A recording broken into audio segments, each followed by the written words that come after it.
Chemistry पढ़ने और पसंद करने वाले हमारे सभी साथियों का हमारे channel chemistry academy for IIT JEE and NEET पर स्वागत है। आगे बढ़ने से पहले मैं आप सभी का तहे दिल से हमारे इंट्रोडक्टरी वीडियो को पसंद करके हमारी हौसला अफजाई करने का धन्यवाद देती हूँ। आइए आज के वीडियो के बारे में बात करें। हम आज डिस्कस करने वाले हैं एक बहुत ही important topic, stereo isomers. Isomerism के अंतर्गत आने वाले इस टॉपिक की जेई और नीट दोनों में ही जबरदस्त इम्पोर्टेंस है। इसको अच्छे से समझने के लिए हमें हर मॉलिक्यूल का 3 डायमेंशनल विजुअल होना चाहिए। आगे बढ़ते हुए समय के साथ हम इस पर छोटे छोटे वीडियोस जरूर डालेंगे ताकि जिन्हें इस विषय में कोई समस्या हो उनकी हम मदद कर पाएं। खैर, आगे बढ़ने से पहले ये एक ईमेल आईडी यहाँ मैंने लिखा हुआ है। अगर आपको कोई खास टॉपिक पर इस प्लेटफॉर्म पर वीडियो चाहिए तो कृपया इस पर्टिकुलर ईमेल आईडी पर अपने आइडिया शेयर करें। आइए हम बढ़ते हैं 2018 के क्वेश्चन पर। 2018 जेई एडवांस में क्वेश्चन आया था, for the given compound X the total number of optically active stereo isomers is. Compound X यहाँ नीचे बताया हुआ है और इस पर हमसे स्टीरियो आइसोमर्स शब्द पूछ रहा है। अब स्टीरियो आइसोमर्स क्या होते हैं? तो स्टीरियो आइसोमर्स वो आइसोमर्स होते हैं जो 2 डायमेंशनल स्ट्रक्चर अगर उनका देखा जाए तो वो एक सा ही होता है, लेकिन उनमें अंतर अगर कुछ ढूंढा जाए तो सिर्फ 3D या 3 डायमेंशनल स्ट्रक्चर में ही भेद होगा। तो ऐसे सेट ऑफ आइसोमर्स को हम क्या कहते हैं? Stereo isomers. स्टीरियो आइसोमर्स 2 प्रकार के हो सकते हैं। पहला ज्योमेट्रिकल स्टीरियो आइसोमर्स और दूसरा ऑप्टिकल स्टीरियो आइसोमर्स। इस क्वेश्चन में हमें दोनों ही ज्योमेट्रिकल और ऑप्टिकल की जरूरत पड़ रही है, लेकिन क्वेश्चन में ही जो टर्म मेंशन है वो है ऑप्टिकली एक्टिव। ऐसे स्टीरियो आइसोमर्स जो लाइट, प्लेन पोलराइज लाइट के डिविएशन को ही लेकर सिर्फ अपने में भेद रखते हैं, वो कहलाते हैं ऑप्टिकल आइसोमर्स। ठीक, अब उनमें भी हमने कहा ऑप्टिकली एक्टिव, तो क्या ये हो सकता है कि कोई कंपाउंड ऑप्टिकल स्टीरियो आइसोमर हो पर फिर भी वो रहे ऑप्टिकली इनएक्टिव? आंसर है हाँ, ये हो सकता है। ऐसे ऑप्टिकल आइसोमर्स हो सकते हैं जो प्लेन पोलराइज लाइट को किसी भी दिशा में डिविएट ना करें, बिल्कुल संभव है, और वो कहलाते हैं मीजोमर्स। राइट, मीजोमर्स। खैर, ऑप्टिकली एक्टिव अगर हैं तो हमें क्या देखकर पता चलेगा कि ये स्टीरियो आइसोमर ऑप्टिकली एक्टिव है या हो सकता है? तो सिर्फ एक ही चीज हमें हमेशा ध्यान से देखनी है, किसी भी कंपाउंड को ऑप्टिकली एक्टिव होने के लिए एक non super imposable mirror image होना चाहिए। ओके, अगर उसमें non super imposable mirror image बनाने की क्षमता है तो वो कंपाउंड ऑप्टिकली एक्टिव होगा। कोई कंपाउंड ऑप्टिकल स्टीरियो आइसोमर्स तो है लेकिन उसकी मिरर इमेज सुपर इम्पोजेबल है तो वो मीजोमर कहलाएगा। अगर सुपर इम्पोजेबल मिरर इमेज है तो वो क्या कहलाएगा? मीजोमर। टोटल ऑप्टिकल स्टीरियो आइसोमर की गणना में ऑप्टिकली एक्टिव और इनएक्टिव दोनों को शामिल किया जाता है, लेकिन अगर सवाल स्पेसिफिकली ऑप्टिकली एक्टिव शब्द पर जोर दे रहा है तो हमें मीजोमर्स को हमारी अंतिम गणना में छोड़ना पड़ेगा। ठीक है, आइए अब हम वापस मॉलिक्यूल X की तरफ आते हैं। 2018 में यह तरह का रिप्रेजेंटेशन जो मैं सर्कल कर रही हूँ इस समय पहली बार पूछा गया था।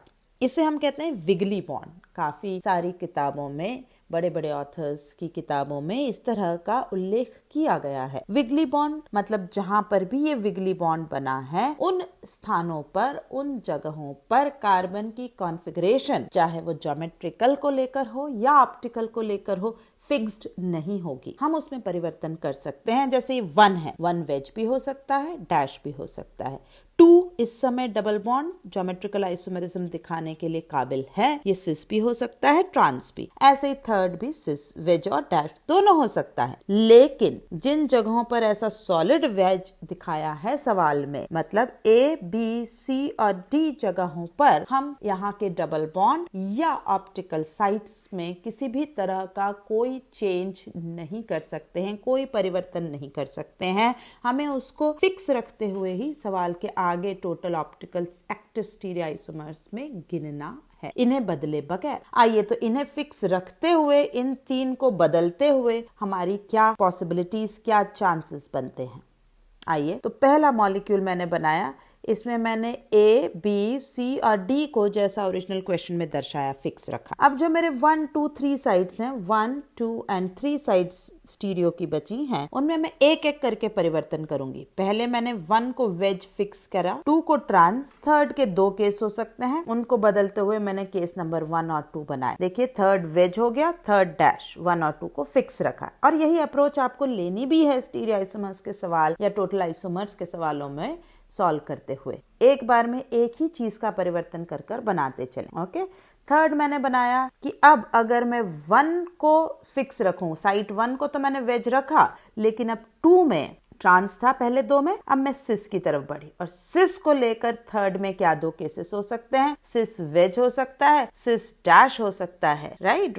फर्स्ट को वेज ही रखा, इसको रखते हुए मुझे मिल गया 3 एंड 4 आइसोमर, करेक्ट। अब हम बढ़े 3 एंड 4 आइसोमर हमें यहाँ पर मिले। अब हम आगे बढ़ते हैं। अब मैं साइट 1 पर भी परिवर्तन करना चाहती हूँ, साइट 1 पर भी वेज की जगह डैश की शुरुआत करती, तो मुझे उसी प्रकार से जैसे मैंने यहाँ वेज लेके 4 केसेस बनाए थे, वैसे ही अब डैश लेके भी 4 केसेस बन सकते हैं। तो हम उन्हीं 4 केसेस को 5, 6, 7 एंड 8 लिख रहे हैं। ये 8 आइसोमर्स हमारे टोटल बनेंगे। तो क्या हमारा आंसर 8 हो जाना चाहिए? नहीं बच्चों, इसके बाद हमें थोड़ा सा ध्यान और देना चाहिए कि क्या ये 8 आइसोमर्स जो हमने बनाए हैं, ये 8 के 8 ऑप्टिकली एक्टिव हैं या नहीं। तो देखो ये जो फर्स्ट वाला है, इसमें आपको एक प्लेन ऑफ सिमेट्री नजर आएगी, plane of symmetry, plane of symmetry. और जब प्लेन ऑफ सिमेट्री की बात करती हूं तो एक बार इसको डिफाइन कर दूं। प्लेन ऑफ सिमेट्री एक ऐसा हाइपोथेटिकल प्लेन है जो मॉलिक्यूल से गुजरता है और इस मॉलिक्यूल को 2 हिस्सों में बांट देता है, ऐसे कि एक हिस्सा दूसरे हिस्से की मिरर इमेज प्रतीत होता है, एक हिस्सा दूसरे हिस्से की मिरर इमेज प्रतीत होता है, और वो यहाँ हो रहा है ना। जब ऐसा हो गया तो ये मॉलिक्यूल जो है ये मीजोमर बन चुका है, ये मॉलिक्यूल जो है ऑप्टिकली इनएक्टिव होने वाला है, इसकी सुपर इम्पोजेबल मिरर इमेज होगी और इसलिए हमारी टोटल काउंटिंग से हमें इसे छोड़ना पड़ेगा। इसको छोड़ दूं तो बाकी सभी में देखो ये वेज है, ये डैश है, तो ये मिरर इमेज एक जैसा हो ही नहीं सकता, इसमें प्लेन ऑफ सिमेट्री एब्सेंट है। ये ट्रांस है, ये सिस है, अगेन यहाँ पर मैं डालूं तो मिरर इमेज नहीं बन सकती है, ये ऑप्टिकली एक्टिव होगा। और इसी तरह से मैं सभी को चेक करती हूँ। यहाँ पर ये वेज और डैश का अंतर दिख रहा है, सिस और ट्रांस का भी है, मुझे तो एक अंतर मिल जाए और हम सोच लेंगे कि यहाँ प्लेन ऑफ सिमेट्री एब्सेंट है। Veg dash absent, veg dash absent, veg dash,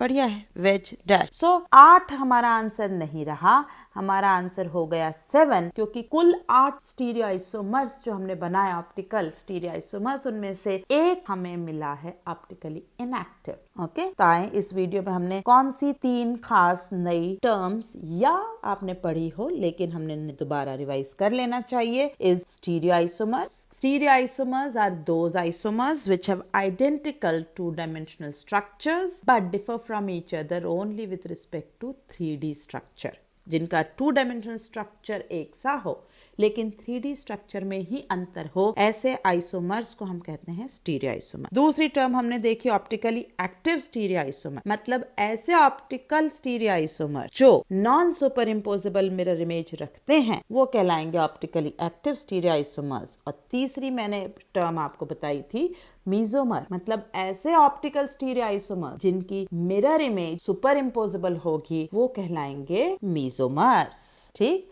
तो बच्चों अगर आपको इस वीडियो से किसी भी प्रकार की कोई मदद मिली हो तो प्लीज इस वीडियो को शेयर और लाइक करें और हमारे चैनल को सब्सक्राइब करना ना भूलें। ठीक, ये मेल आईडी मैं यहाँ दोबारा एक बार आपकी स्क्रीन पर शेयर कर रही हूँ, जरूरत पड़े तो आप इसका इस्तेमाल करें, अन्यथा आप अपने ओपिनियन, अपने सवाल, अपने डाउट कमेंट सेक्शन पर भी डाल सकते हैं। मैं अपनी तरफ से पूरी कोशिश करूंगी उनका समय रहते जवाब देने का।